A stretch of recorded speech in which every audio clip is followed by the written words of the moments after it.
कधीच नाही चुकणार तुमचे फेवरेट टीव्ही शोज झी5 सोबत, तेही एकदम फ्री।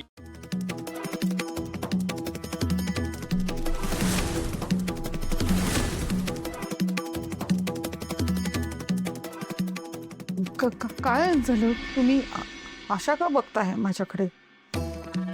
बघते म्हणजे इतक्या वर्षामध्ये तुला अपमान सहन करण्याची ताकदच निर्माण करता आलेली नाहीये। मी चार चौकात एवढा अपमान केला, त्याचा राग स्पष्ट दिसतोय चेहऱ्यावर। अजूनही फक्त मान सन्मान मिरवण्याची हौस दिसते।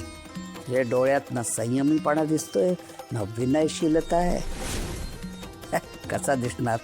मनातच नाही, चेहऱ्यावर कसा दिसणार? असो, काय गं जयश्री, तुला ते दिवस आठवत आहेत का? जयश्री, नवी नवरी होऊन या घरात आलीस तेव्हाचे काय साधी पोळी वाटलीस, पण अत्यंत आतल्या गाठीची निघालीस। माझे भाच्याचे माझ्या विरुद्ध कान भरलेस। त्या वयात एवढ्या चाहड्या, एवढ्या कागाळ्या केल्यास की माधवचं मन माझ्या विरुद्ध दूषित होण्याआधी मी पुढचा धोका ओळखला आणि घर सोडून जाण्याचा निर्णय घेतला तुझ्यामुळे।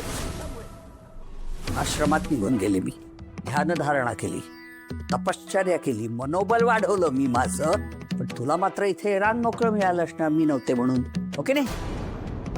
काय हे जयश्री, या घराची, या कुटुंबाची चांगली सून तू कधीच होऊ शकली नाहीस। नुसता दिखावा सगळा। माझी खात्री, तुझ्या कर्मानी तुझ्या सुनाई तुझ्यासारख्याच मिळाल्या असणार तुला। हे बघा आत्याबाई, गुरुमाता, सगळं जग मला गुरुमाता म्हणून ओळखतं।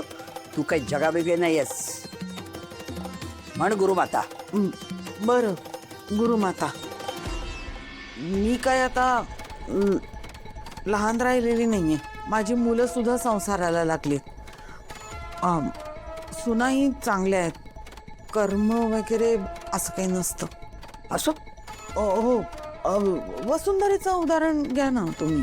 आता ती चांगली आहे, मुलांचं छान करते, माझी पण सेवा करते। आता जर माझी कर्म वाईट असती तर तिच्यासारखी चांगली सून मिळाली असती का मला? बघा, विचार करा। मी येते।